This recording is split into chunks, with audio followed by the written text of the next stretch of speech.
Vous êtes-vous déjà senti perdu à la recherche de réponses dans un monde plein d'incertitudes?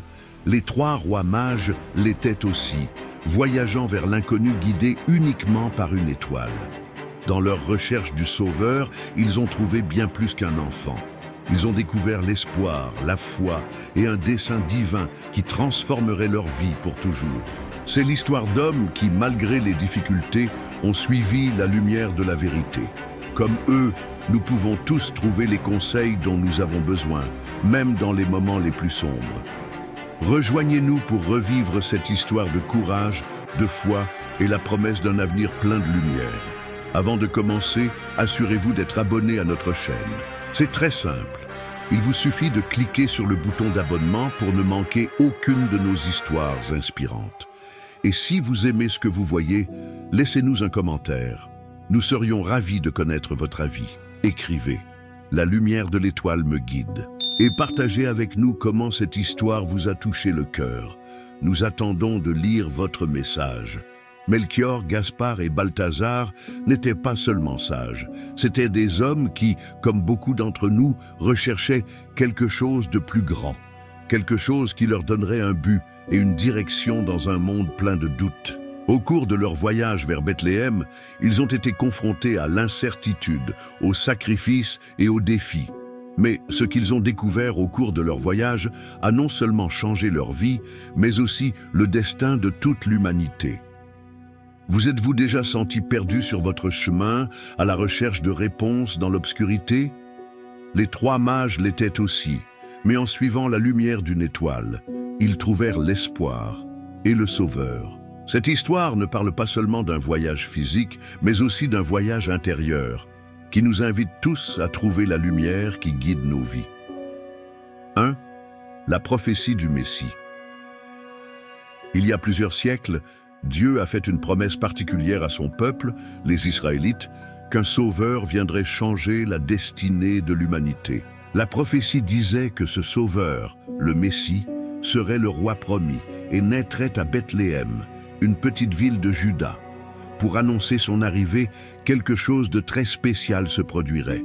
Une étoile brillante apparaîtrait dans le ciel, une étoile unique qui indiquerait la naissance du roi des rois. Maintenant, imaginez-vous dans un pays lointain, plein de mystères et de sagesse. Les mages, sages qui passaient leur temps à étudier les étoiles et les anciens écrits sacrés, étaient toujours attentifs aux signes venus du ciel. Ils savaient que le ciel contenait des messages divins, quelque chose qui pouvait révéler de profonds secrets sur l'avenir. Et c'est exactement ce qui s'est passé. Par une nuit silencieuse, où les étoiles brillaient comme jamais auparavant, une étoile apparut beaucoup plus brillante que toutes les autres. Cette étoile ne ressemblait à aucune autre étoile qu'ils avaient vue auparavant. C'était différent, extraordinaire, et ils savaient que cela avait une signification profonde. Les mages, qui étudiaient les étoiles et savaient interpréter ces signes, comprirent que cette étoile indiquait la naissance d'un grand roi. C'était l'étoile que Dieu avait envoyée pour annoncer la naissance du Messie, le Sauveur du monde.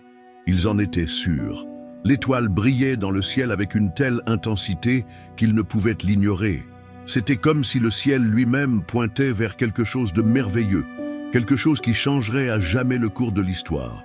C'est alors que les trois rois mages décidèrent de commencer un voyage. Ils savaient qu'ils étaient sur le point de faire quelque chose de très important, suivre l'étoile qui les guiderait vers le Sauveur. Ils préparèrent leurs richesses, organisèrent leurs caravanes et commencèrent le long voyage. Ils n'avaient pas peur de la distance ni des difficultés. Ils savaient que cette mission était unique et que quelque chose de grand les attendait. La prophétie s'accomplissait sous leurs yeux, et ils ne pouvaient cesser de suivre ce signe. À chaque pas qu'ils faisaient, leur foi grandissait et le cœur de chacun battait plus fort, car ils savaient qu'ils suivaient la volonté de Dieu. Le voyage ne faisait que commencer, mais la certitude qu'ils allaient dans la bonne direction leur a donné la force d'avancer. Ils ne savaient pas exactement ce qu'ils trouveraient à la fin du voyage, mais quelque chose en eux leur disait que quelque chose de merveilleux était sur le point de se produire. Ainsi, les rois mages se lancent dans l'inconnu. guidés par cette étoile qui éclaire le chemin. Dans leur cœur, ce qui les attendait était un mystère, mais aussi la promesse de quelque chose de grand. Ils étaient sur le point de rencontrer le roi des rois, le sauveur qui transformerait le monde pour toujours. Si cette histoire vous touche, n'oubliez pas de liker la vidéo. Votre soutien signifie que nous pouvons continuer à partager des histoires plus inspirantes. Et si vous avez quelque chose à dire ou une réflexion sur ce que vous avez entendu, laissez votre commentaire ci-dessous. Nous aimerions savoir ce que vous pensez. Qu'aimeriez-vous apprendre d'autre sur les rois mages? Laissez-nous votre commentaire. 2. Le voyage commence. Imaginez les 3 rois mages, des sages, dotés d'une grande connaissance et d'une grande perspicacité. Ils avaient passé des années à étudier le ciel, à observer les étoiles, à chercher des réponses aux mystères de l'univers. Cette nuit-là, quelque chose les appelait.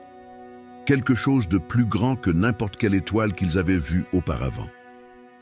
La lumière de l'étoile apparue les a non seulement émerveillés, mais a également éveillé un sentiment profond dans leur cœur, celui d'une mission divine qu'ils devaient accomplir. Ils décidèrent courageusement d'entreprendre un voyage long et inconnu. Ce n'était pas n'importe quel voyage. C'était un voyage qui les mènerait à trouver le sauveur promis. Mais comment savaient-ils où aller?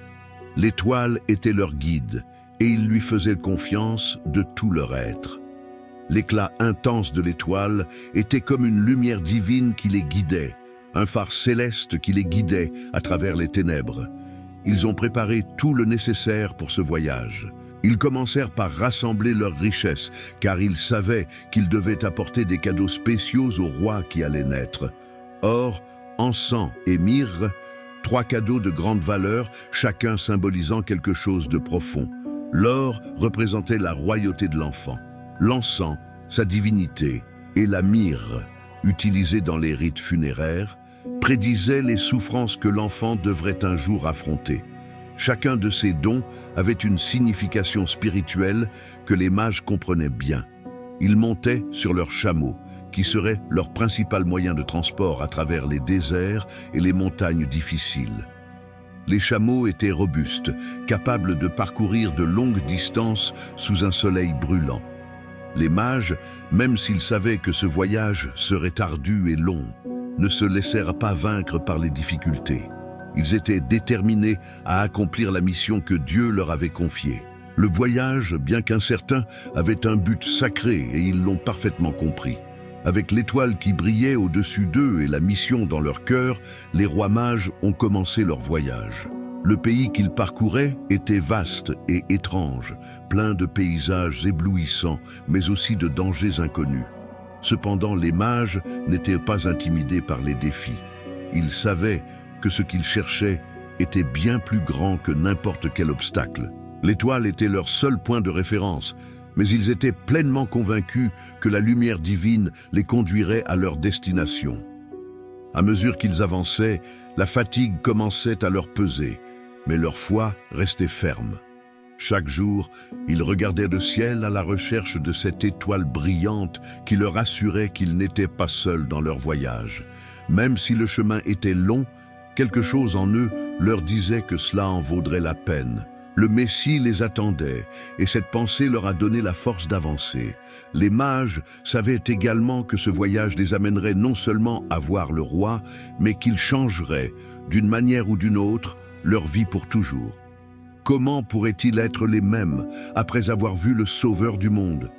Ils savaient qu'à la fin de leur voyage, ils trouveraient une réponse bien plus grande que n'importe quel trésor matériel. C'était un voyage de foi, d'obéissance et de révélation.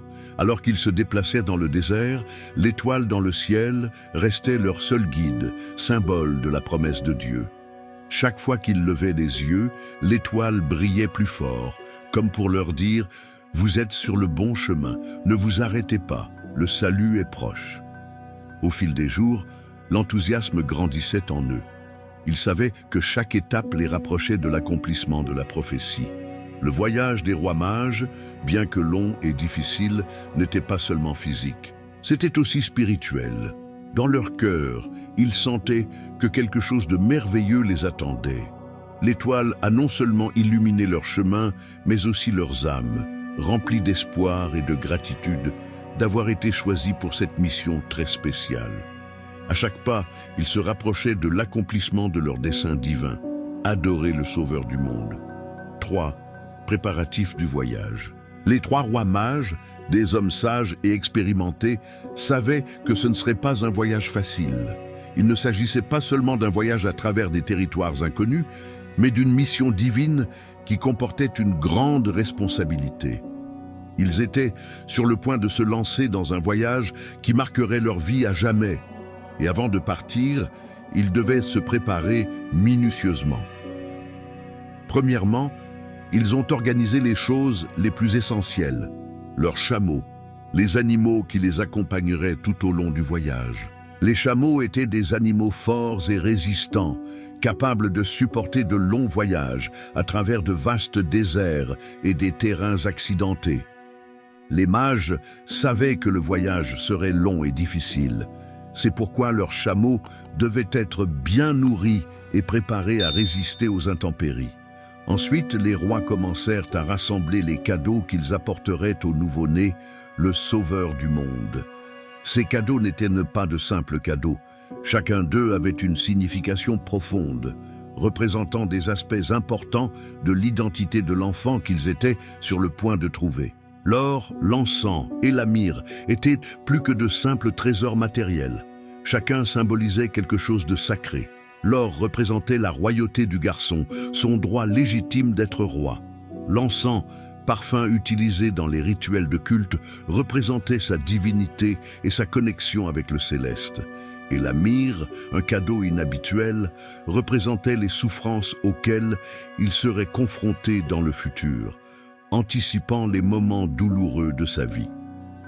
Les mages savaient que ces cadeaux devaient être offerts avec respect et révérence, puisqu'ils étaient devant le roi des cieux, le Messie promis. Ils ne pouvaient pas se présenter devant lui les mains vides. Et c'est pourquoi ils ont choisi les dons avec le plus grand dévouement. Ces cadeaux étaient les choses les plus précieuses qu'ils pouvaient offrir, symbole de leur foi profonde et de leur reconnaissance de l'enfant comme sauveur.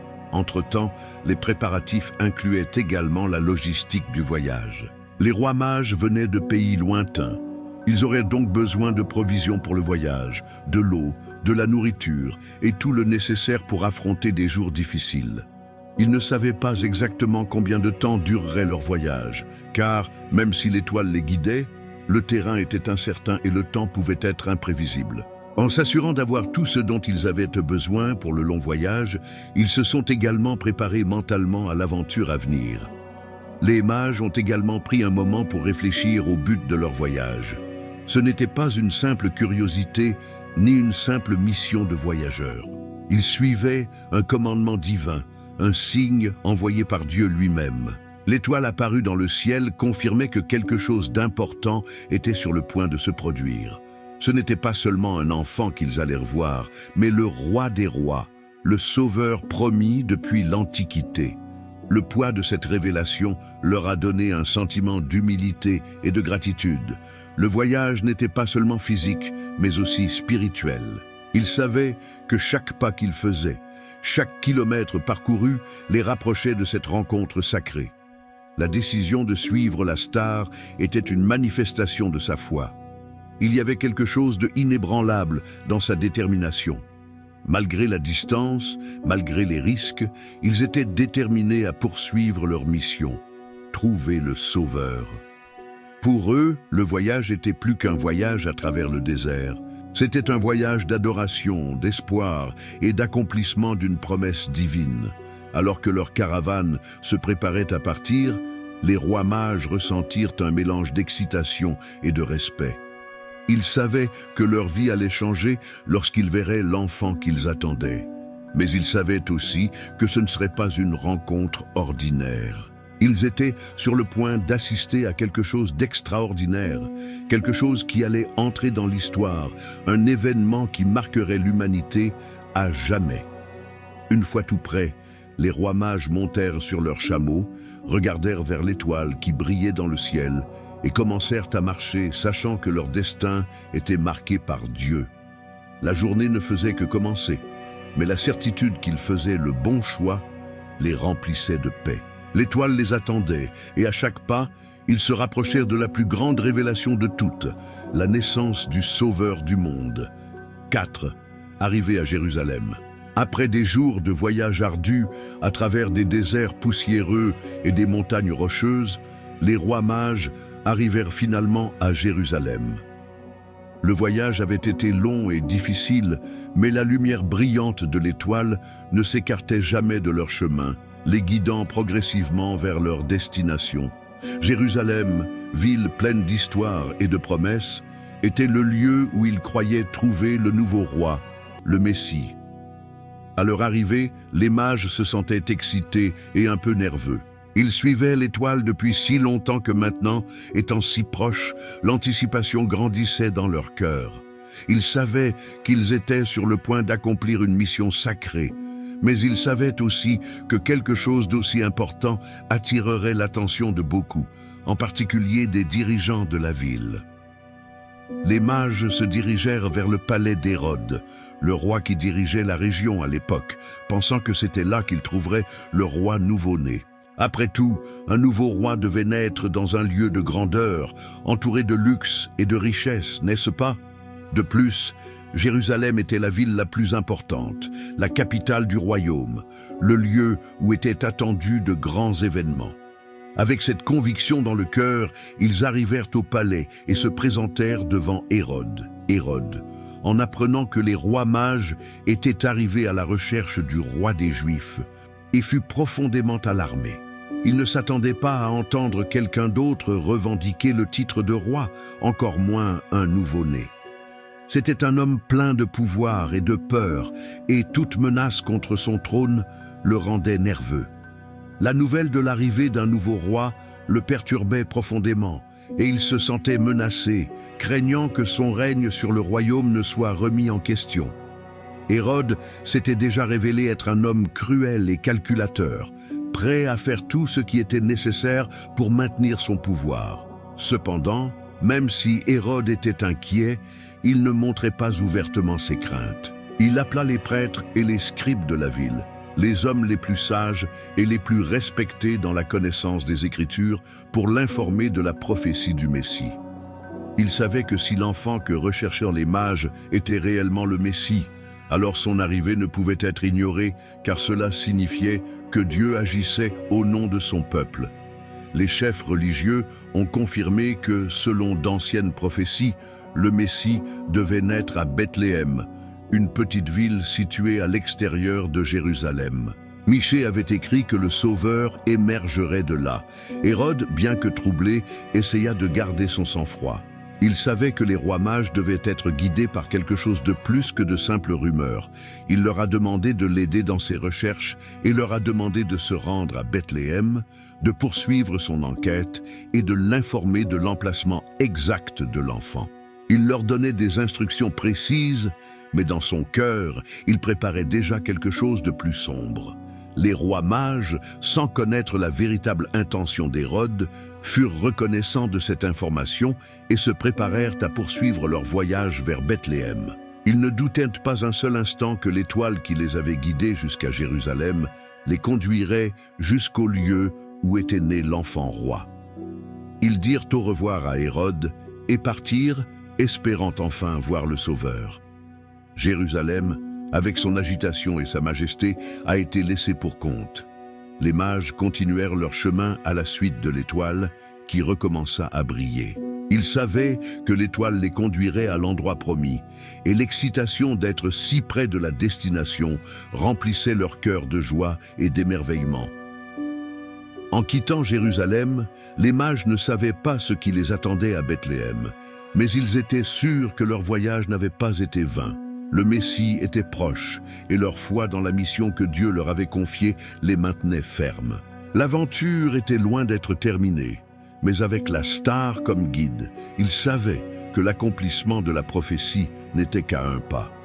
Si vous appréciez cette histoire, n'oubliez pas d'aimer la vidéo, Votre soutien est incroyable et nous aide à continuer à vous proposer davantage de contenu qui vous inspire. Nous aimerions également connaître votre avis, alors n'hésitez pas à laisser un commentaire. Que pensez-vous de l'histoire des rois mages? Vous êtes-vous identifié à une partie de leur voyage? Laissez-nous votre commentaire et continuons à discuter. 5. Le roi Hérode et l'intrigue. Lorsque les rois mages arrivèrent à Jérusalem, le royaume de Judée était dirigé par le roi Hérode, connu pour sa grande puissance et son ambition. Hérode, qui n'hésitait pas à prendre des décisions extrêmes pour maintenir son pouvoir, fut profondément alarmé d'apprendre que les mages recherchaient le roi des Juifs. Pour lui, l'idée d'un nouveau roi pouvant menacer son règne était terrifiante. Même si Hérode était déjà un roi doté d'une grande influence et d'une grande richesse, la simple pensée qu'un enfant pourrait être son successeur provoquait en lui une grande intrigue, suivie d'une profonde peur. Hérode n'était pas un homme qui tolérerait que son autorité soit menacée. Son règne avait été bâti sur des efforts violents et des manipulations, et sa position sur le trône n'était pas assurée. Il savait qu'à tout moment, quelqu'un pourrait tenter de lui retirer son pouvoir. Ainsi, en entendant les rois mages parler d'un nouveau roi, il se sentit immédiatement menacé. Mais Hérode n'a pas réagi ouvertement ou agressivement. Au lieu de cela, il a décidé d'agir avec prudence et ruse. Il savait que, dans ce cas, la sagesse était sa meilleure alliée. Il ne voulait pas immédiatement alarmer le peuple ni éveiller les soupçons. C'est pourquoi il convoqua les plus hauts chefs religieux et sages de son royaume, les prêtres et les scribes. Il leur demanda d'enquêter sur la prophétie mentionnée par les mages concernant la naissance d'un nouveau roi à Bethléem. Hérode savait que sa connaissance des Écritures était limitée, et il comptait donc sur des experts pour comprendre la profondeur de cette menace. Les prêtres et les scribes consultèrent les Écritures anciennes et confirmèrent que la prophétie du Messie était réelle. D'après le livre de Michée, un grand roi naîtrait à Bethléem, une petite ville de la région de Juda. Cet enfant serait le sauveur du peuple d'Israël, qui apporterait le salut au monde. Pour les chefs religieux, il ne faisait aucun doute que la prophétie faisait référence à l'enfant dont parlaient les mages. Cependant, la nouvelle selon laquelle le roi d'Israël serait entre les mains d'un humble garçon, né dans une petite ville, semblait difficile à comprendre. Hérode, en entendant la confirmation des prêtres, eut encore plus peur, mais il comprit aussi qu'il devait agir vite. Bien que son cœur soit plein de colère et de jalousie, il était poli et prudent devant les rois mages. Il leur demanda de l'informer de la découverte de l'enfant, sans se douter à ce moment-là que leur véritable projet était bien différent. Hérode les invita à se rendre à Bethléem et avec une fausse gentillesse leur demanda de l'informer de l'emplacement exact de l'enfant, leur assurant qu'il voulait lui aussi adorer le roi nouveau-né. Les rois mages, ignorant les mauvaises intentions d'Hérode, acceptèrent l'invitation et se préparèrent à continuer leur voyage. Ils croyaient sincèrement que le roi de Jérusalem, bien que si puissant, éprouvait également de l'admiration et du respect pour l'enfant né pour être le sauveur du monde. Hérode, cependant, avait déjà commencé à élaborer un plan plus sombre. Dans son esprit, la seule façon d'éliminer la menace était d'éliminer l'enfant. Alors que les mages s'éloignaient du palais d'Hérode, ils continuèrent leur route vers Bethléem dans l'espoir de voir enfin l'enfant promis. L'étoile continuait de les guider, brillante, comme un rappel constant qu'ils suivaient le bon chemin, un chemin divin qui les mènerait à l'accomplissement de la prophétie. Mais Hérode, quant à lui, ne cessait de réfléchir à la manière de garantir que son pouvoir ne soit pas remis en cause. La nouvelle de la naissance du roi des Juifs l'avait ébranlé, et sa peur l'avait poussé à élaborer le plan le plus cruel. Dans son cœur, Hérode avait déjà pris la décision de faire tout ce qu'il pouvait pour éliminer la concurrence, quel qu'en soit le prix. 6. Rencontre avec les chefs religieux. Après leur inquiétante rencontre avec le roi Hérode, les rois mages, guidés par la lumière de l'étoile, poursuivent leur voyage vers Bethléem. Pendant ce temps, Hérode, avec son plan secret en tête, avait rassemblé les principaux chefs religieux de Jérusalem, les prêtres et les scribes. C'étaient des hommes qui connaissaient parfaitement les Écritures, ceux qui comprenaient les textes sacrés et savaient interpréter les anciennes prophéties. Hérode, sentant que son règne était en danger, essaya d'obtenir le plus d'informations possible sur la prophétie évoquée par les mages. Il a demandé aux prêtres et aux scribes s'il y avait réellement un passage dans les Écritures qui parlait d'un Messie qui naîtrait à Bethléem. La réponse des chefs religieux a été claire et catégorique. Selon le livre de Michée, la prophétie disait que le Sauveur, le roi d'Israël, naîtrait à Bethléem, une petite ville de Juda, mais d'une grande importance spirituelle. Cet enfant serait le berger du peuple d'Israël, celui qui apporterait la paix et la restauration au royaume. Les prêtres et les scribes étaient complètement convaincus que la prophétie parlait d'un futur Messie qui sauverait le peuple. Cependant, pour eux, le fait qu'un humble enfant né dans une étable soit l'accomplissement de cette prophétie semblait incroyable, presque impensable. Mais la Bible ne mentait pas et le passage était clair. Le Sauveur devait naître à Bethléem, comme l'avaient affirmé les mages. Hérode, après avoir entendu la confirmation des chefs religieux, devint plus perturbé, mais aussi plus déterminé à faire en sorte que cet enfant ne puisse pas constituer une menace pour son trône. Il demanda aux prêtres et aux scribes de lui indiquer exactement le lieu où naîtrait cet enfant, afin qu'ils puissent lui rendre hommage et s'assurer que tout était conforme à la volonté divine. Même si Hérode feignait l'intérêt et la gentillesse, son esprit était déjà rempli de sombres pensées sur la manière d'éliminer cet enfant. Les prêtres et les scribes ne se doutaient de rien, car Hérode se montrait un homme pieux, prêt à adorer le futur roi, même s'il projetait intérieurement le contraire. Après leur conversation avec Hérode, les mages, ignorant les projets du roi, continuèrent leur route vers Bethléem, espérant que l'étoile les guiderait vers l'enfant qu'ils étaient destinés à adorer. Cette rencontre entre Hérode, les prêtres et les scribes est cruciale pour comprendre le contraste entre la connaissance religieuse et la ruse humaine. Les prêtres et les scribes connaissaient les Écritures et étaient ceux qui auraient dû recevoir le Messie, mais leur cœur n'était pas prêt à reconnaître le Sauveur à son arrivée. D'un autre côté, les mages, païens venus d'autres pays, guidés uniquement par la foi et la lumière de l'étoile, étaient ceux qui recherchaient véritablement le Messie avec un cœur pur, prêt à l'adorer. À mesure que les mages se rapprochaient de Bethléem, ils continuaient à ressentir le poids de la mission divine qu'ils avaient entre les mains. L'étoile, qui les avait déjà guidés vers Jérusalem, brillait à nouveau, indiquant qu'ils n'étaient pas loin du lieu où ils trouveraient le Sauveur. Les prêtres et les scribes de Jérusalem, bien qu'ils connaissaient la prophétie, ne se sentaient pas appelés à suivre l'étoile. Leur sagesse ne leur permettait pas de voir au-delà des Écritures. Il leur manquait la foi des mages, cette foi qui leur permettait de voir la vérité derrière les mots. Ainsi, le destin des rois mages était lié à l'espérance de tout un peuple. Mais paradoxalement, beaucoup à Jérusalem, y compris les chefs religieux, n'ont pas reconnu le Messie à son arrivée. L'histoire des mages, cependant, s'écrivait à chaque pas qu'ils faisaient vers Bethléem, dans chaque prière et dans chaque moment de foi. Et leur voyage resterait à jamais gravé dans les mémoires comme un témoignage de la recherche du Sauveur. 7. Le voyage à Bethléem. Après avoir reçu les informations des prêtres et des scribes, les rois mages dirent au revoir à Hérode sans se douter de ses intentions cachées et se préparèrent à continuer leur voyage vers Bethléem. Ils étaient arrivés jusqu'à Jérusalem, mais ils savaient que l'endroit où ils trouveraient réellement l'enfant roi était au-delà de la ville. L'étoile qui les avait guidés là-bas commença à briller plus intensément, comme pour indiquer qu'ils étaient proches de l'accomplissement de la prophétie. L'excitation dans le cœur des mages était palpable. Chaque pas qu'ils faisaient vers Bethléem les rapprochait de l'enfant qu'ils attendaient. Ils ne savaient pas ce qui les attendait, mais ils étaient convaincus que cet enfant était le Sauveur promis, le roi des rois.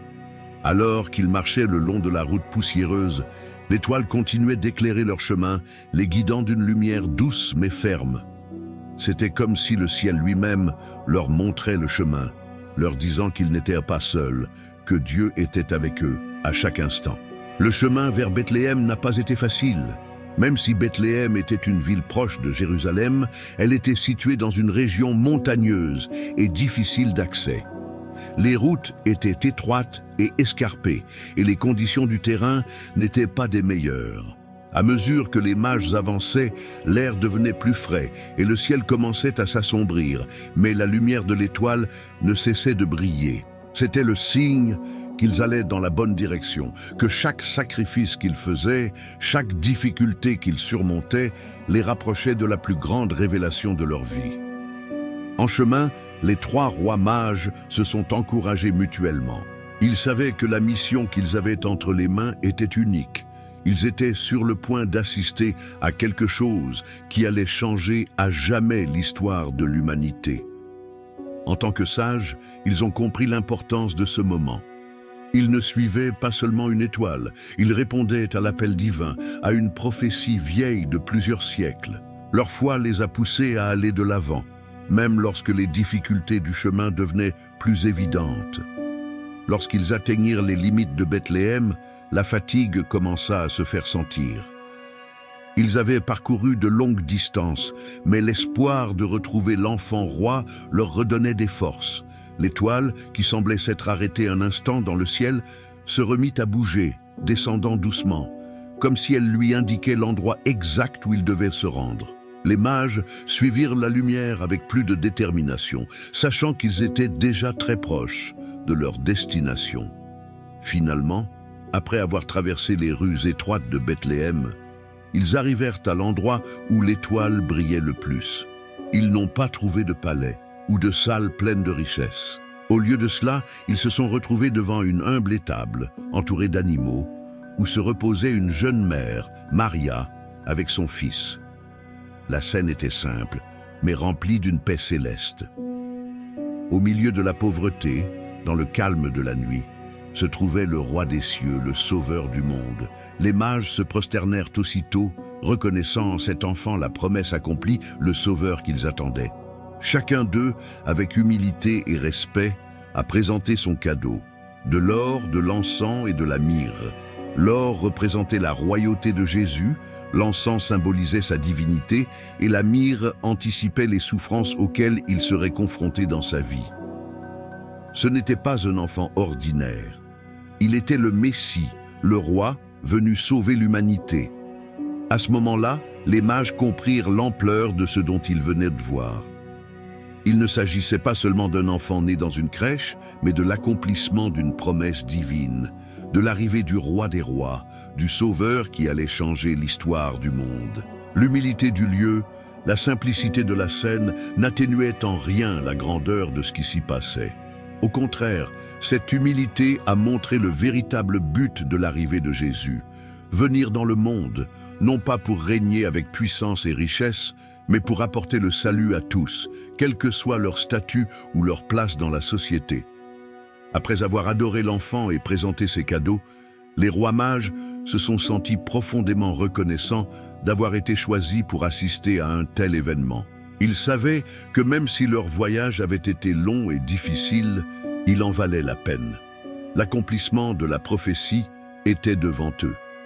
À ce moment-là, ils ont compris que leur mission n'était pas seulement de remettre les cadeaux, mais aussi d'assister à la naissance du Sauveur, le roi qui apporterait la paix au monde.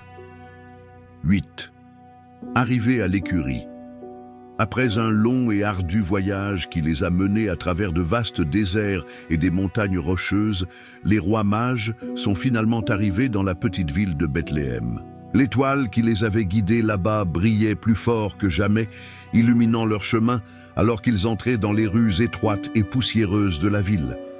À mesure qu'ils avançaient, l'excitation de ce dont ils allaient être témoins remplissait leur cœur. Ils savaient que l'arrivée de l'enfant qu'ils attendaient était l'accomplissement d'une promesse ancienne, d'une prophétie transmise depuis des siècles. Lorsqu'ils atteignirent les faubourgs de la ville, quelque chose attira leur attention. L'étoile semblait être un peu descendue, comme si elle indiquait l'endroit exact où ils devaient se rendre. Les mages, les yeux brillants d'impatience, ne pouvaient plus attendre. Malgré le manque de luxe ou de grandeur tout au long du chemin, le sentiment que quelque chose de divin était sur le point de se produire les remplissait d'une crainte indescriptible. Alors qu'ils se dirigeaient vers l'endroit où l'étoile les guidait, ils commencèrent à remarquer quelque chose d'étrange. Il n'y avait pas de palais, pas de grande salle de palais avec des soldats et aucune richesse visible. Au lieu de cela, la star a brillé sur une humble écurie, modeste et simple. Au début, il semblait incroyable que le roi des cieux, le sauveur du monde, puisse se trouver dans un endroit aussi simple. Mais ce que les mages ne savaient pas, c'est que cet humble lieu était le parfait symbole naturel de la venue du Messie. Jésus n'est pas venu au monde pour être servi dans de grands palais, mais pour offrir son amour et son salut à chacun, quelle que soit sa position ou son statut social. Ils s'approchèrent prudemment de l'écurie, où l'étoile semblait s'arrêter juste au-dessus, illuminant la scène d'une douce lumière céleste. En entrant, ils ont découvert une scène qui était, à bien des égards, plus merveilleuse qu'ils ne l'avaient imaginée. Une jeune mère, Mary, tenant un nouveau-né dans ses bras.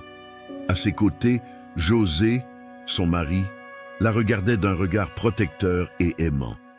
L'enfant, enveloppé dans des langes et allongé dans une mangeoire de fortune, paraissait si petit et fragile, mais en lui résidait toute la grandeur du monde. Les rois mages, en voyant cet enfant, savaient instantanément qu'il ne s'agissait pas d'un enfant ordinaire. L'humilité du lieu n'enlève rien à la majesté de ce moment. Au contraire, cela montrait la nature du Sauveur. Un roi qui n'avait pas besoin de trône ni de couronne, mais qui venait apporter la paix et l'espérance dans le cœur de tous. Les mages, profondément émus, se prosternèrent aussitôt devant l'enfant, reconnaissant en lui le roi des rois, le Messie promis.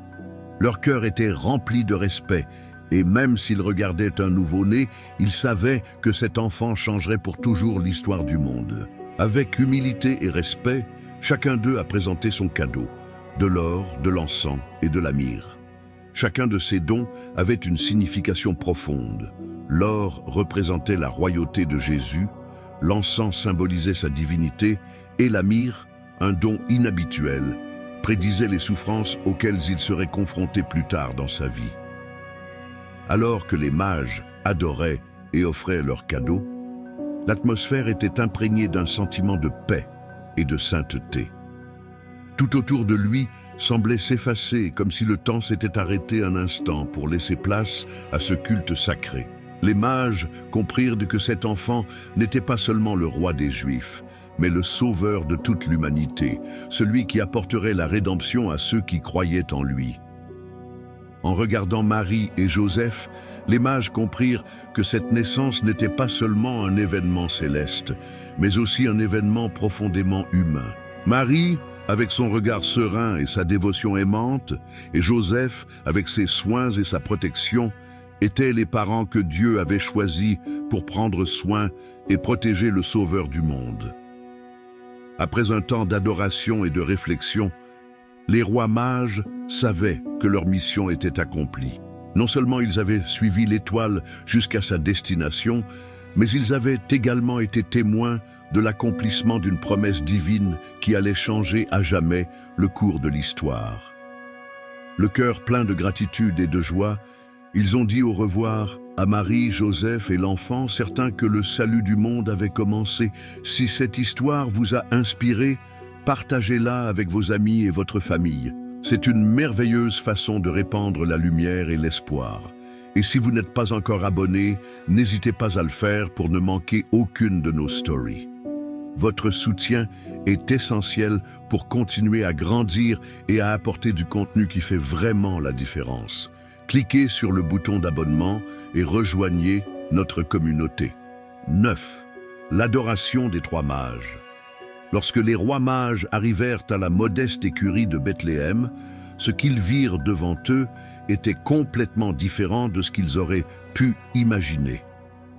Ils n'ont pas trouvé de palais splendide, ni d'enfants entourés de richesses et de faste. Au lieu de cela, ce qu'ils ont trouvé était une scène simple, mais profondément divine. Un nouveau-né, couché dans une crèche, au milieu de la pauvreté d'une étable, entouré uniquement d'animaux et d'une jeune mère, Marie, qui le tenait dans ses bras avec amour et soin. Malgré la simplicité du lieu, l'ambiance était sacrée. Les mages, en voyant l'enfant Jésus, savaient qu'il ne s'agissait pas d'un enfant ordinaire. La grandeur de sa présence ne dépendait pas du luxe ou de la grandeur du lieu.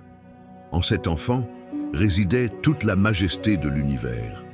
Il n'avait pas besoin d'un trône d'or ou d'une couronne physique pour être reconnu comme le roi des rois, le sauveur promis. Dans son petit corps, l'espoir de toute l'humanité était contenu. Les rois mages, profondément émus par ce dont ils étaient témoins, se sont immédiatement prosternés devant lui, en signe de respect, d'adoration et d'humilité. Ils savaient que cet enfant était l'accomplissement d'une promesse divine, la promesse qu'un sauveur naîtrait pour racheter le peuple de Dieu. Le cœur de chacun des mages battait avec un mélange de respect et de gratitude pour avoir été choisi pour être témoin d'un moment aussi important de l'histoire. Très soigneusement, les mages s'approchèrent de l'enfant et commencèrent à lui offrir les cadeaux qu'ils avaient apportés. De l'or, de l'encens et de la myrrhe. Chacun de ces cadeaux était symbolique et rempli de significations profondes. L'or représentait la royauté de Jésus, la reconnaissance de sa divinité et de son autorité de roi éternel. L'encens, utilisé dans les rituels de culte, symbolisait sa divinité, sa connexion avec le céleste et sa mission de fils de Dieu. Et la myrrhe, don rare et précieux, anticipait les souffrances qu'il connaîtrait dans sa vie et son sacrifice pour l'humanité. Bien que ces cadeaux soient matériels, ils représentaient la reconnaissance par les mages de qui était réellement l'enfant devant eux, le Sauveur et le Roi du monde entier. La scène était une scène de paix profonde. Les mages, bien qu'ils savaient que l'enfant était le roi des cieux, ne l'adoraient pas comme n'importe quel enfant, mais comme le Messie. Ils ne regardaient pas simplement un bébé dans une crèche. Ils étaient en présence de Dieu lui-même, incarné sous forme humaine, venant au monde pour racheter l'humanité. L'humilité du lieu, le froid de la crèche et la fragilité de l'enfant n'ont fait que souligner la grandeur du sacrifice que représentait ce bébé pour l'humanité. Le roi des rois n'est pas né dans un palais d'or, mais dans un lieu d'humilité, pour montrer à tous que la vraie grandeur ne se trouve pas dans la richesse matérielle, mais dans l'amour, l'humilité et le service envers les autres. Pendant que les mages adoraient, l'atmosphère semblait imprégnée d'une sérénité et d'une sainteté qu'ils ne pouvaient décrire. Il y avait dans l'air un sentiment d'espoir renouvelé, de salut. Ils savaient que cet enfant changerait non seulement leur vie, mais aussi le destin du monde entier. L'histoire de l'humanité était sur le point de prendre un tournant incroyable. Le Messie était arrivé et il apportait avec lui la paix dont le monde avait désespérément besoin. Après l'adoration, les rois mages se sont sentis profondément reconnaissants. Leur mission était accomplie. Ils avaient trouvé le Sauveur, ils avaient adoré le roi et ils avaient présenté leurs dons, le cœur plein de joie et de respect. Ils savaient que leur voyage n'avait pas été vain. Ils n'avaient pas seulement suivi une étoile, mais ils étaient parvenus à réaliser l'espérance que Dieu avait promise depuis les temps anciens. Avant de partir, les mages ont dit au revoir à Marie, Joseph et l'enfant Jésus. Même s'ils savaient qu'ils ne verraient plus le garçon de la même manière, leur vie avait changé pour toujours. Le Sauveur qu'ils avaient adoré serait le Sauveur de tous. Et ils avaient eu l'honneur d'être les premiers à le reconnaître, à l'adorer et à lui offrir leurs dons. Ils ont non seulement assisté à sa naissance, mais aussi au début d'une nouvelle ère pour l'humanité.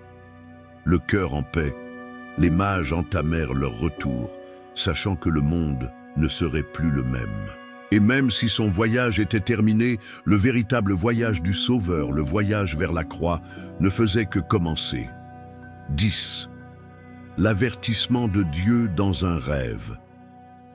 Après avoir adoré l'enfant Jésus et offert de précieux cadeaux tels que de l'or, de l'encens et de la myrrhe, Les rois mages savaient que leur mission avait été accomplie. Cependant, avant de retourner sur leur terre, un événement capital s'est produit, qui allait changer le cours de leur vie. Pendant qu'ils se reposaient, chacun d'eux fit un rêve qui venait directement de Dieu. Dans ce rêve, un ange du Seigneur leur apparut et les avertit de ne pas retourner à Jérusalem, de ne plus revoir le roi Hérode. Il leur dit qu'Hérode avait de mauvaises intentions, qu'il envisageait de faire du mal à l'enfant Jésus et qu'il était crucial qu'il ne l'informe pas de l'endroit où se trouvait l'enfant. Le message était clair. Le plan de Dieu devait suivre son cours sans qu'Hérode n'intervienne. Il s'agissait d'une protection divine sur le Sauveur pour s'assurer qu'il ne soit pas blessé avant d'accomplir sa mission sur terre. Ce message surprit les mages, mais leur apporta également une profonde paix. Ils savaient qu'ils ne pouvaient pas désobéir à la volonté de Dieu. Son voyage avait été guidé par lui et maintenant, même si sa rencontre avec le garçon était terminée, l'obéissance à Dieu restait sa priorité. Le rêve leur rappelait qu'ils remplissaient non seulement leur mission en adorant le Messie, mais qu'ils devaient également suivre le chemin que Dieu leur avait tracé, aussi difficile soit-il. Au réveil, les trois mages ont partagé le même rêve et ont confirmé qu'ils devaient sans aucun doute suivre les instructions de l'ange. C'était le signe qu'ils devaient retourner dans leur terre par un autre chemin, en évitant Hérode, pour protéger l'enfant et préserver le dessein divin. Ceci, loin d'être une surprise négative, leur a donné un sentiment encore plus profond de gratitude et de respect envers Dieu. Non seulement ils ont participé à un moment historique et miraculeux, mais ils ont également la responsabilité de protéger ce miracle. Ils ont décidé d'agir vite, sans perdre de temps.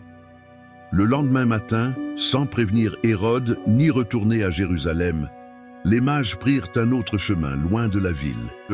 Leur décision de ne pas repartir par le même chemin était un signe de leur fidélité à la révélation divine qu'ils avaient reçue. Bien que leur mission première ait été l'adoration, ils remplissaient désormais également une deuxième mission: protéger le Sauveur du monde des sombres plans d'un roi corrompu. La décision des rois mages d'obéir à l'avertissement divin était un acte de foi profonde.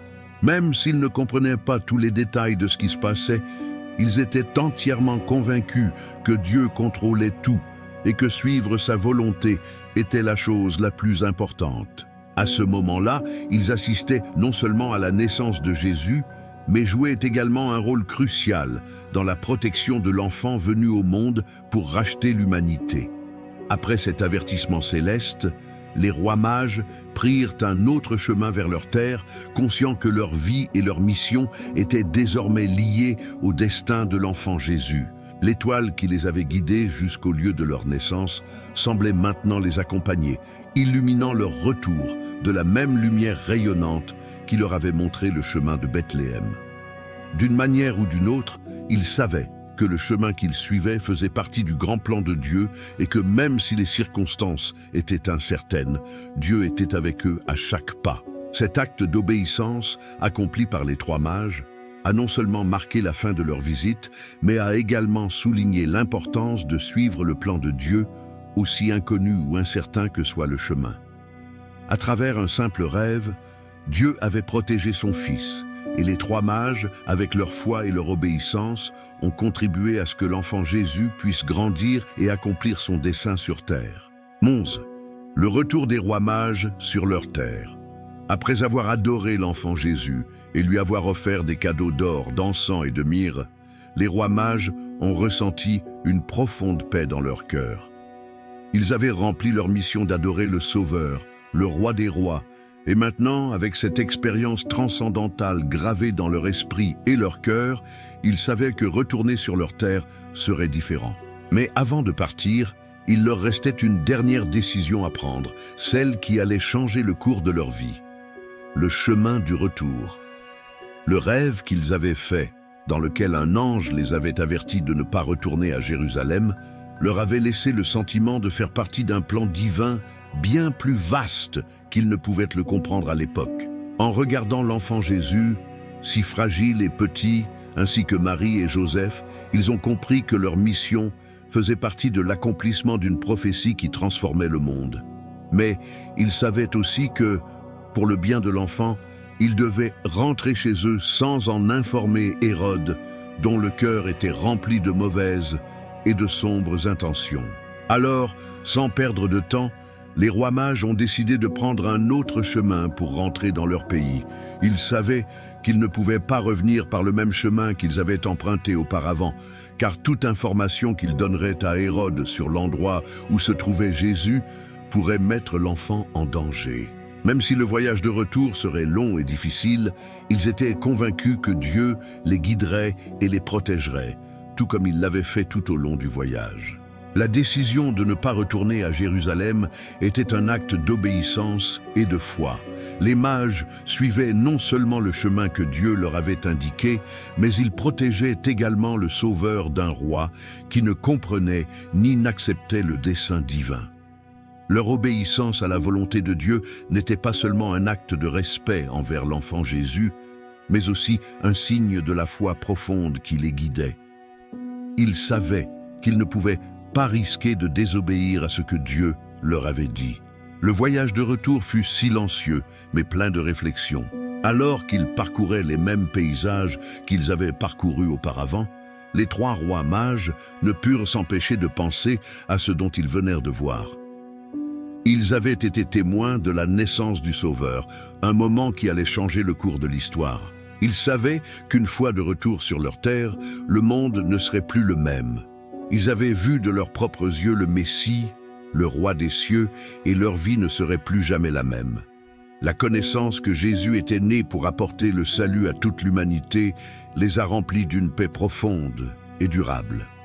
Au cours de leur voyage de retour, les mages traversèrent des lieux inconnus, affrontant des terrains difficiles et des conditions imprévues. Cependant, l'étoile qui les avait guidés vers Bethléem continuait de briller dans le ciel, illuminant leur chemin, rappelant constamment qu'ils étaient dirigés par la volonté de Dieu. Même si les circonstances étaient incertaines, ils savaient qu'ils n'étaient pas seuls. Dieu était avec eux, les guidant et les protégeant, tout comme il l'avait fait tout au long de leur voyage. De retour sur leur terre, les rois mages emportaient non seulement avec eux les souvenirs d'une rencontre sacrée, mais aussi la responsabilité d'être les premiers témoins de la naissance du Messie. Dans leur cœur, ils savaient que leur mission n'était pas encore terminée. Même s'ils ne seraient plus à Bethléem, leur témoignage de ce qu'ils avaient vu devait être partagé. Son voyage n'était pas seulement un voyage physique, mais aussi spirituel. En rentrant chez eux, ils savaient que leur foi et leur obéissance à Dieu avaient joué un rôle crucial dans la protection de l'enfant Jésus, et que cette foi devait être partagée avec le monde. Au fil du temps, les rois mages sont devenus un symbole de foi et d'obéissance à la volonté divine. Son histoire a été transmise de génération en génération, non seulement comme l'histoire d'un voyage physique vers un enfant à Bethléem, mais aussi comme un rappel que Dieu guide ceux qui le cherchent avec foi et obéissance. L'histoire des mages est devenue une source d'inspiration pour tous les croyants, leur montrant que, comme eux, chacun peut faire partie du dessein divin en suivant la lumière de la foi. 12. La fuite de Marie et Joseph en Égypte. Après le départ des rois mages, la scène à Bethléem était calme, mais l'enfant Jésus, le sauveur du monde, était toujours vulnérable dans sa petite crèche. Bien que les mages aient rempli leur mission d'adorer et de protéger l'enfant, un danger bien plus grand les guettait. Hérode, le roi qui avait reçu les mages avec une apparente bonté, n'avait pas de bonnes intentions. Bien que les mages aient suivi une autre voie, Hérode n'a pas renoncé à son désir de détruire l'enfant qu'il considérait comme une menace pour son règne. Une nuit, alors que Marie et Joseph se reposaient dans leur humble demeure, un ange du Seigneur apparut en rêve à Joseph. L'ange, envoyé par Dieu, l'avertit qu'Hérode envisageait de tuer Jésus et lui dit de prendre Marie et l'enfant et de fuir en Égypte. Le message était clair. La vie de l'enfant était en danger et une action immédiate était nécessaire. Le cœur de Joseph était rempli de peur et de détermination. Il savait que, même s'il ne comprenait pas tous les détails de ce qui se passait, il devait obéir au commandement de Dieu. Il avait été choisi pour prendre soin et protéger le Sauveur. Et il ne pouvait hésiter un seul instant à agir selon les instructions divines. Au milieu de la nuit, Joseph réveilla Marie et lui raconta le rêve qu'il avait fait.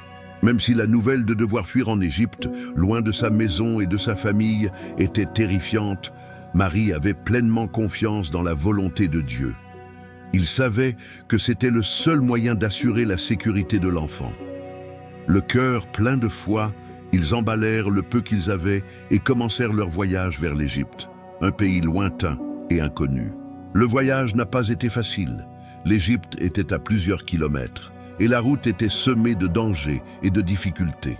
Marie, avec son bébé dans les bras, et Joseph, déterminés à protéger leur famille, ont traversé des déserts et des terres arides, confiant que Dieu les guiderait et les protégerait, comme il l'avait fait tout ce temps. L'étoile qui avait guidé les mages, bien qu'ils ne puissent plus la voir maintenant, était toujours dans leur cœur, comme un guide spirituel qui leur disait qu'ils suivaient le bon chemin. Fuir la nuit, sans que personne ne sache où ils allaient, rendait la situation encore plus sombre. Cependant, la paix qu'ils ont éprouvée en sachant qu'ils obéissaient à la volonté divine leur a donné la force de continuer. La situation était dangereuse et l'enfant Jésus, le roi des rois, semblait menacé par un roi humain. Mais Marie et Joseph n'avaient pas peur, car ils savaient que Dieu était avec eux et les protégeait. Au cours de leur fuite, Joseph et Marie ont également été confrontés aux difficultés d'être une famille au cours d'un voyage long et ardu. La fatigue était évidente sur leur visage, mais leur foi en Dieu et la certitude que le Sauveur devait être protégé leur donnaient de la force. Ils se souvenaient des paroles de l'ange et croyaient que tout ce qui se passait était conforme au plan divin. Pendant ce temps, à Jérusalem, Hérode, se rendant compte que les mages n'étaient pas revenus pour l'informer de l'enfant, était rempli de colère. Il sentit que son pouvoir et son autorité étaient menacés et décida de prendre des mesures drastiques. Hérode a ordonné le massacre de tous les enfants mâles de moins de 2 ans à Bethléem et dans ses environs, espérant qu'au moins l'enfant Jésus serait retrouvé et tué. Cet événement, connu sous le nom de massacre des innocents, fut une tragédie dévastatrice qui démontra les efforts déployés par Hérode pour protéger son règne. Cependant, la protection divine sur Jésus, qui avait déjà fui avec Marie et Joseph, fit échouer le plan d'Hérode. Le voyage de la Sainte Famille en Égypte était un acte d'obéissance et de protection divine. Même si la situation semblait difficile et pleine d'incertitudes, Marie et Joseph n'ont jamais perdu la foi. Ils savaient que leur fils, le Sauveur du monde, était sous la protection de Dieu et qu'il les guiderait à travers toutes les ténèbres. Cette fuite vers l'Égypte n'était pas seulement une évasion temporaire d'un roi cruel, mais aussi un symbole de la lutte entre le bien et le mal, où Dieu est toujours aux commandes. La famille passa quelque temps en Égypte jusqu'à ce que, après la mort d'Hérode, un ange apparut à nouveau en rêve à Joseph, lui annonçant qu'il pouvait retourner en Israël, puisque ceux qui voulaient tuer l'enfant n'étaient plus en vie. Avec beaucoup de soulagement et de gratitude, Joseph, Marie et Jésus ont commencé leur retour, sachant que le temps de l'exil était terminé. 13. La colère d'Hérode. Lorsque les rois mages décidèrent de ne pas retourner à Jérusalem, mais de prendre un autre chemin, Hérode se sentit profondément trompé. Son plan visant à éliminer le garçon qu'il considérait comme une menace pour son règne avait été contrecarré. Le roi, dans sa colère, ne pouvait tolérer que quiconque conteste son pouvoir, pas même un nouveau-né, même s'il était le sauveur promis. Comprenant que les mages ne reviendraient pas pour l'informer, Hérode fut rempli de fureur et de haine. Hérode n'était pas un roi ordinaire. Son pouvoir avait été acquis et maintenu grâce à la manipulation, à la peur et à la violence. Il avait pris des décisions cruelles et impitoyables pour assurer son trône. Et il n'était pas prêt de laisser une prophétie le priver de son pouvoir. L'idée qu'un enfant puisse menacer sa domination lui était insupportable. Devant la frustration de ne pas avoir reçu les informations qu'il attendait des rois mages, Hérode décida de prendre une mesure encore plus extrême et cruelle. Le roi ordonna que tous les enfants mâles de moins de 2 ans soient tués à Bethléem et dans ses environs. C'était une mesure qui démontrait l'étendue de son mal. Hérode n'a épargné aucune dépense ni aucun effort pour exterminer ce qu'il considérait comme une menace pour son règne. Il a décidé que la seule façon de garantir l'élimination de l'enfant Jésus était de tuer tous les enfants de l'âge que Jésus pouvait avoir. De cette façon, je ne laisserai rien au hasard. Le massacre des innocents fut un acte cruel et déchirant. Il ne s'agit pas seulement du massacre d'enfants innocents, mais aussi de l'exemple le plus évident du désespoir d'un homme qui, poussé par la peur, se retrouve capable de commettre les actes les plus atroces pour maintenir son pouvoir. Dans son esprit, Hérode pensait que c'était le seul moyen de protéger son trône, mais ce qu'il ne savait pas, c'est qu'il agissait contre la volonté de Dieu, qui contrôle toujours les circonstances, même lorsque des hommes puissants tentent de le défier. Votre plan, cependant, au milieu de cette tragédie et de ces ténèbres, la protection divine sur Jésus était plus grande que le mal d'Hérode. Dieu, qui avait guidé les mages pour qu'ils ne disent pas à Hérode où se trouvait l'enfant, avait également préparé un plan de protection pour Jésus. Alors qu'Hérode ordonnait le massacre des enfants, Marie et Joseph étaient déjà en route vers l'Égypte, fuyant la fureur du roi et suivant l'ordre divin qui leur avait été donné en rêve. La méchanceté d'Hérode n'a pas arrêté le plan de Dieu. Malgré sa fureur, Dieu était aux commandes. Jésus, le sauveur du monde, était protégé et rien ne pouvait empêcher la réalisation du plan divin.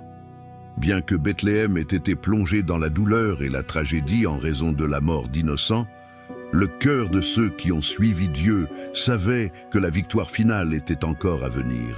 Hérode, aveuglé par sa colère et sa peur, ne comprit pas que ce qui se passait faisait partie du plan divin. Sa tentative de détruire l'enfant Jésus n'a servi qu'à confirmer que la volonté de Dieu s'accomplirait malgré les tentatives humaines d'intervenir. La méchanceté d'un roi ne pouvait pas arrêter la mission que Jésus était venu accomplir. Le destin de cet enfant était entre les mains de Dieu et il protégeait son œuvre de rédemption. Ce chapitre de l'histoire montre non seulement la cruauté d'Hérode, mais aussi le contraste entre la puissance humaine et la puissance divine. Tandis qu'Hérode cherchait à détruire, Dieu protégeait.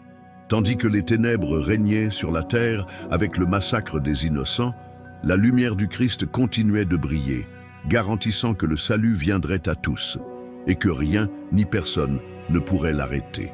14. Le retour à la maison des mages.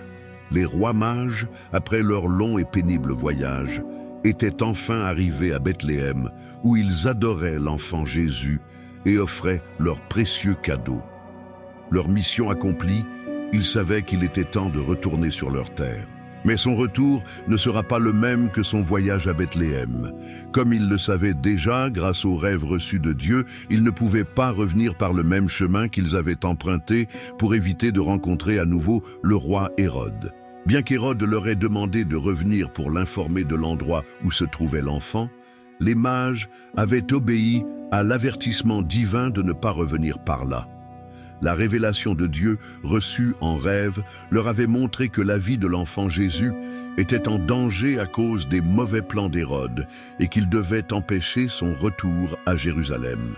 Ainsi, sans hésitation, les 3 mages prirent un chemin différent pour rentrer dans leur pays sans informer Hérode de ce qui s'était passé. Malgré la difficulté de changer leur plan, les mages n'hésitèrent pas à suivre la direction divine. Ils savaient que leur mission était accomplie, mais maintenant, avec une nouvelle compréhension du rôle qu'ils avaient joué dans le plan de Dieu, ils doivent rentrer chez eux discrètement, comme un acte de protection pour l'enfant Jésus. Le voyage de retour fut long et compliqué, mais aussi riche de réflexion et d'enseignements. En chemin, les rois mages se sont souvenus de la grande révélation qu'ils avaient reçue à Bethléem.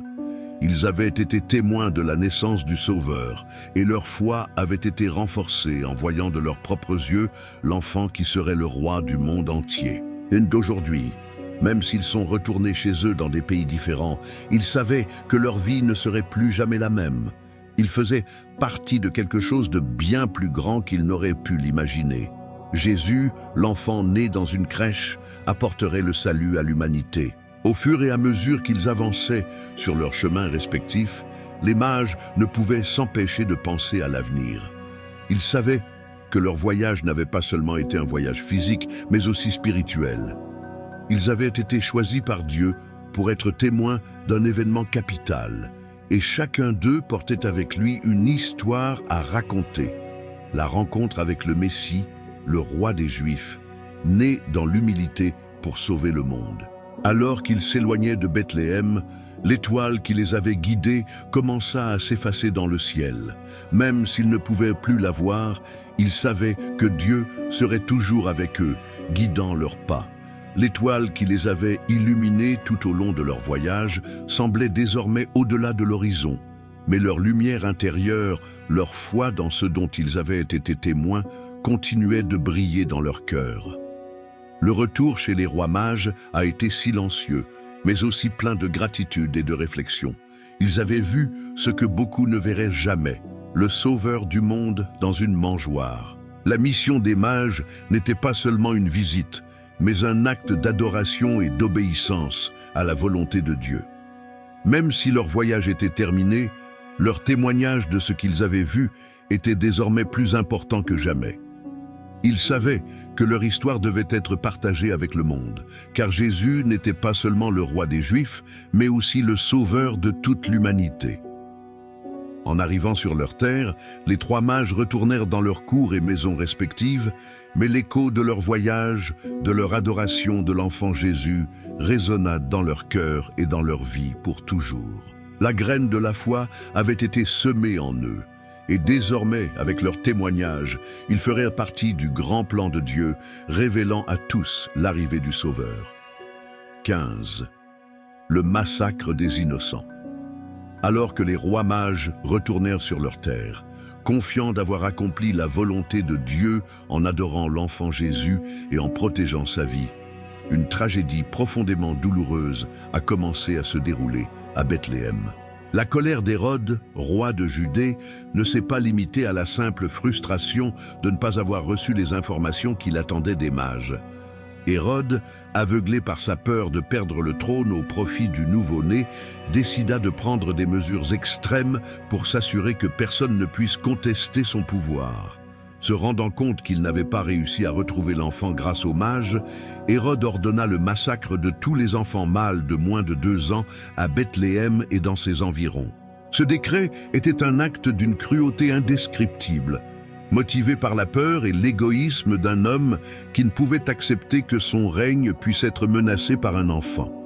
Hérode, dans son désespoir, non seulement fit tuer l'enfant Jésus, mais tenta d'éliminer tous les enfants de la ville pour s'assurer que le futur Messie soit éliminé, quel que soit le prix qu'il aurait à payer. La tragédie qui s'est déroulée à Bethléem a été dévastatrice. Les pères et les mères qui voulaient seulement protéger leurs enfants virent leurs petits arrachés de leurs bras au nom d'un roi qui craignait l'arrivée d'un nouveau souverain. Au milieu de ce massacre, les pleurs et la douleur envahissaient les rues. Des enfants innocents ont été impitoyablement massacrés et la ville de Bethléem a été plongée dans un profond deuil, un deuil qui résonnera pendant des générations. Cet acte maléfique, connu sous le nom de massacre des innocents, est l'un des moments les plus tragiques et les plus sombres de l'histoire de Noël. Cependant, même dans l'obscurité de cet acte, le plan divin était toujours en marche. La vie de Jésus, le sauveur du monde, était sous la protection de Dieu. Même si Hérode avait déchaîné sa fureur, il ne pouvait pas toucher l'enfant Jésus, qui s'était déjà enfui avec sa mère et son père, suite à l'avertissement de l'ange. L'ange du Seigneur était apparu à Joseph dans un rêve, l'avertissant du danger et lui disant de prendre Marie et l'enfant Jésus et de fuir en Égypte. Ainsi, alors qu'Hérode ordonnait le massacre des enfants, la famille de Jésus avait déjà commencé sa fuite. Jésus, le roi des cieux, le sauveur du monde, était protégé par la main divine, même si les souffrances des enfants innocents et de leurs familles continuaient à Bethléem. Malgré la cruauté d'Hérode et les souffrances provoquées par son décret, l'histoire du salut a continué à avancer. Dieu contrôlait tout, et même si les méchants essayaient d'arrêter son plan, rien ne pourrait arrêter ce qu'il avait promis. Jésus serait le sauveur de l'humanité, et même si le mal d'Hérode semblait dominer à cette époque, la lumière du Christ continuait de briller même au milieu des ténèbres. Ce chapitre de l'histoire, bien que douloureux, montre aussi la lutte entre le bien et le mal, entre le mal des hommes et le dessein divin. Les innocents sacrifiés lors de ce massacre n'ont pas été oubliés. Dans son sacrifice, nous voyons le contraste entre la violence humaine et la paix divine que Jésus apporterait au monde. Malgré la tragédie, le conte de Noël nous rappelle que le roi des rois est venu au monde, non pas pour condamner, mais pour sauver, pour apporter la paix dans un monde plein de souffrances et de mal. Comme Melchior, Gaspard et Balthazar, nous sommes tous confrontés à des moments d'incertitude et de recherche. Ils suivirent une étoile dans l'obscurité, défiant la peur et les difficultés, et trouvèrent quelque chose de bien plus grand qu'ils ne l'imaginaient. Au cours de leur voyage, ils ont découvert que malgré les obstacles, il y a toujours une lumière qui guide le chemin. Vous aussi, vous pouvez trouver cette lumière, cet espoir qui transforme la vie. L'histoire des trois mages nous rappelle que même dans les moments les plus sombres, si nous suivons la bonne direction, nous trouverons la paix, le salut et le dessein divin. Peu importe à quelle distance nous sommes, la lumière nous parviendra toujours. Si vous avez aimé cette histoire, n'oubliez pas de la liker. Votre soutien nous motive à continuer de partager du contenu inspirant. Laissez-nous un commentaire en nous disant quelle partie vous a le plus touché ou si vous avez appris quelque chose de nouveau. Nous serions ravis de connaître votre avis. Et si vous pensez que cette histoire peut inspirer quelqu'un d'autre, n'hésitez pas à la partager. Ensemble, nous pouvons apporter plus de lumière à ceux qui nous entourent.